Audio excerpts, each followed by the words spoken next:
इस एपिसोड की शुरुआत वहीं से होती है जहां पर पिछला एपिसोड खत्म हुआ था। मॉर्लिन भेस बदलकर एलिस को बचाने के लिए एम्बेसी चला जाता है। मॉर्लिन एक बिल्डिंग की छत पर खड़े होकर एम्बेसी को देखते हुए कहता है, कितनी अजीब बात है, एम्बेसी में इतना अंधेरा क्यों छाया हुआ है। मॉर्लिन अभी ये सभी बातें बोल ही रहा होता है कि तभी एक सोल्जर एम्बेसी से भागते हुए आता है और बाहर गिर जाता है। वह सोल्जर किसी खतरनाक चीज को देखकर बहुत ही डर गया होता है।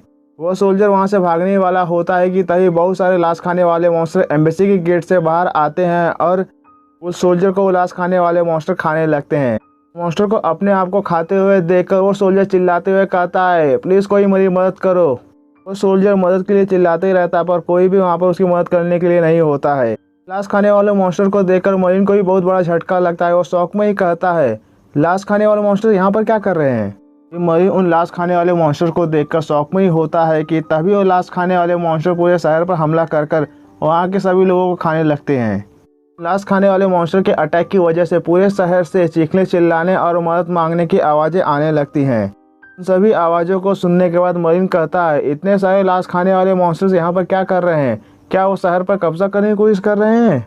अभी मॉर्लिन ये सभी बातें बोल ही रहा होता है कि तभी शहर के चारों कोनों से जमीन फाड़कर लाल रोशनी सीधे आकर एम्बेसी पर गिरती है, जिस वजह से एम्बेसी के ऊपर एक मैजिक फॉर्मेशन बन जाता है। उस मैजिक फॉर्मेशन को देखते हुए मॉर्लिन मन ही मन सोचता है, ये बहुत अजीब बात है, इतने बड़े मैजिक बैरियर को बनाने में इन लोगों को बहुत ज़्यादा समय लगा होगा। इन लोगों ने इतने बड़े मैजिक बैरियर को बनाने के लिए पहले से ही प्लानिंग की होगी। अभी मॉर्लिन ये सभी बातें सोच ही रहा होता है कि तभी मॉर्लिन देखता है कि बहुत सारे लाश खाने वाले मॉन्स्टर उस बिल्डिंग पर चढ़ गए होते हैं जिस पर मॉर्लिन खड़ा होता है। मॉर्लिन उन सभी लाश खाने वाले मॉन्स्टर्स को देखते हुए कहता है, अच्छा तो तुम लोग मुझे भी खाना चाहते हो। मॉर्लिन के इतना कहते ही वो सभी लाश खाने वाले मॉन्स्टर मॉर्लिन पर एक साथ अटैक कर देते। इससे पहले कि वो सभी लाश खाने वाले मॉन्स्टर मॉर्लिन को पकड़ पाते, मॉर्लिन अपनी तलवार से उन सभी लाश खाने वाले मॉन्स्टर पर अटैक कर देता है। मॉर्लिन के एक ही अटैक से वो सभी लाश खाने वाले मॉन्स्टर धूल बनकर गायब हो जाते हैं। उन सभी मॉन्स्टर्स को मारने के बाद मॉर्लिन कहता है, मुझे खाना इतना भी आसान नहीं है। वहीं दूसरी तरफ एम्बेसी के क्लॉक टावर से बहुत ही भयानक बैगनी कलर की आभा निकल रही होती है। उस क्लॉक टावर के अंदर सैमुअल बैठकर अपने दोनों हाथों से ट्रायंगल बनाते हुए कुछ मंत्र पढ़ रही होती है। तभी सैमुअल की मेड शर्ली को भी उसी कमरे में लेकर आती है जिस कमरे में सैमुअल बैठकर मंत्र पढ़ रही होती है। सैमुअल को मंत्र पढ़ते हुए देखकर शर्ली घबराते हुए कहती है, इसके अंदर से कितनी खूंखार आभा निकल रही है। शर्ली की बातों को सुनने के बाद मेड उससे कहती है, बातें करना बंद करो। इतना कहकर वो शर्ली को धक्का दे देती है जिस वजह से शर्ली सीधे अपने मुंह के बल गिर जाती है। जैसे ही शर्ली जमीन से उठती है तो वो अपने सामने एक बहुत बड़े मैजिक सर्कल को देखकर शॉक हो जाती है और शौक के मारे कहती है, ये तो एल्फ शैरो है। शर्ली की बातों को सुनने के बाद सैमुअल उससे कहती है, एक्सीलेंट, इस बात में कोई भी आश्चर्य नहीं है कि तुम उन तीनों प्रोहिबिटेड एल्फ मंत्रों के बारे में जानती हो, इसीलिए तुम किंग की सबसे पसंदीदा बेटी हो। लेकिन मैं शर्त लगाकर कह सकती हूँ कि आप भी इसे पहली बार देख रही हैं। सैमुअल की बातों को सुनने के बाद शर्ली उससे कहती है, आप ऐसा क्यों कर रही हैं?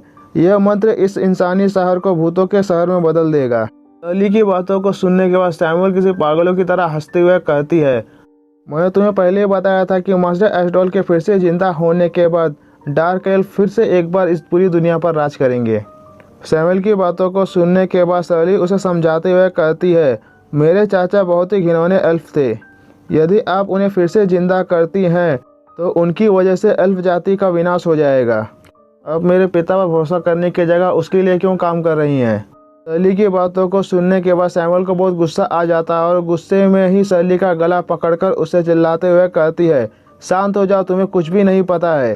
जिसने अपने सगे भाई की हत्या की हो वो मेरी वफादारी के लायक नहीं है।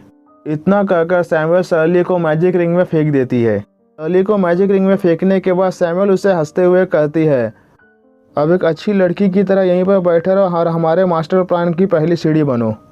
जैसे ही शर्ली उस मैजिक रिंग में गिरती है वो मैजिक रिंग एक्टिवेट हो जाता है।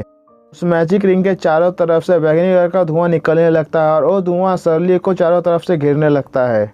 बैगनी कलर के धुएं को अपने आप को खाते हुए देखकर शर्ली बहुत डर जाती है और डर के मारे चिल्लाने लगती है, मुझे बचाओ। मिस एलिस और मास्टर मॉर्लिन, आप दोनों कहाँ पर, मुझे बचा लीजिए।